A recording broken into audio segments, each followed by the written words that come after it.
सलातो वस्सलामु अलैका या रसूल अल्लाह सल्लल्लाहु अलैहि वालैहि वसल्लम। अस्सलामु अलैकुम रहमतुल्लाहि व बरकातुहू। आजकल मैं किताब निज़ामी बंसरी रिकॉर्ड कर रही हूँ। उसको रिकॉर्ड करने का मकसद ये है कि जो आला बुजुर्ग हस्तियाँ हैं रहमतुल्लाह अलैह, उनकी लाइफ कैसी गुजरती थी, उनकी वो क्या ख़ास बातें होती थी या क्या उनकी रूटीन होती थी कि वो अल्लाह ताला के इतने करीब होते थे। तो हम थोड़ा बहुत उनसे हम लर्न कर सकते हैं। जैसे मैंने जब ये निज़ामी बंसरी पढ़ी तो मुझे मालूम हुआ कि हज़रत ख्वाजा निज़ामुद्दीन औलिया रहमतुल्लाह अलैह रोज़ा रखा करते थे और अफ्तार में वो क्या खाया करते थे। अच्छा, ये तो देखें सिर्फ एक पहलू है, ठीक है, लेकिन आप इस बुक को अगर पूरा पढ़ें तो आपको ये भी मालूम होगा कि वो किस तरह लोगों का दुख महसूस करते थे।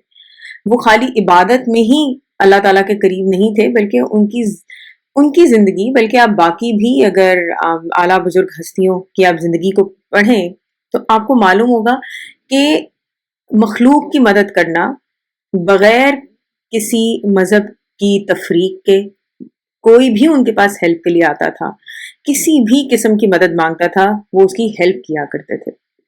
बहरहाल ये सफ़र जारी रहेगा, मैं वीडियो रिकॉर्ड करती रहूँगी और आई थिंक एक वीडियो निज़ामी बंसरी की बुक से पब्लिश होती है, फिर एक दुरूद शरीफ की वीडियो पब्लिश होती है और दुरूद शरीफ की वीडियोस में जो पुरानी कुछ वीडियोस हैं उनको मैंने रीडू करके अपलोड किया है, तो वो आपको शायद महसूस हो रहा हो कि ये आपने पहले सुनी हुई है।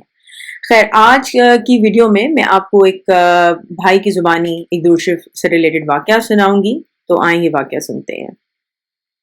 बिस्मिल्लाहिर्रहमानिर्रहीम।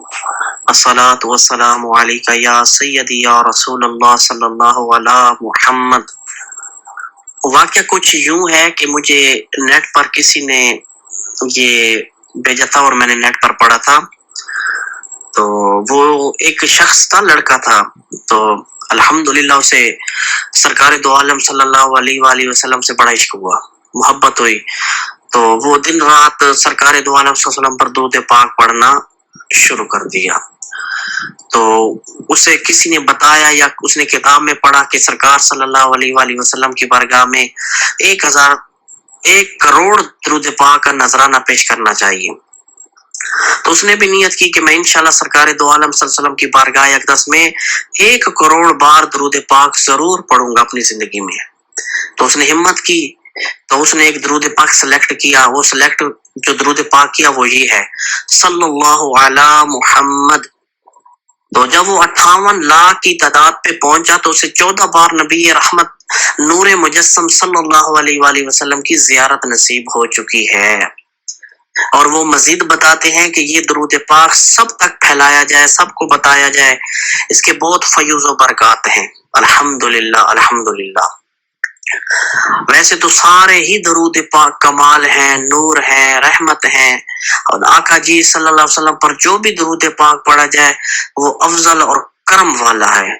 तो क्योंकि दुरूद पाक से इंसान के बातिन को सफा किया जाता है और नूर में मुंतकल कर दिया जाता है, जिसकी बरकत से वो अल्लाह ताला रब्बुल इज्जत जल्ला माइदो उसके दर्जात को बुलंद कर देता है। अल्लाह रब्बुल इज्जत से दुआ है जो ये सुन रहा है उनके अंदर मजीद दुरूद पाक सलाम पढ़ने का जज्बा पैदा हो। अल्लाह रब्बुल इज्जत से दुआ है कि जो बीमार हैं, जो परेशान हाल हैं, सब की खैर हो, सब पर करम हो, सब पर रहमत हो। दुरूद पाक पढ़ते जाएं, पढ़वाते जाएं, और दुरूद पाक की हो सके तो अपने घर में महफिलें जरूर सजाएं। कम अज कम 11 मिनट सही, मगर घर में रोजाना एक बार महफिल दुरूद पाक की जरूर होनी चाहिए। इसकी बहुत ज्यादा फयूज़ व बरक़ात हैं। अल्लाह ताला मुझे और आप सबको तौफीक बख्शे। अस्सलामु अलैकुम व रहमतुल्लाहि व बरकातुहू।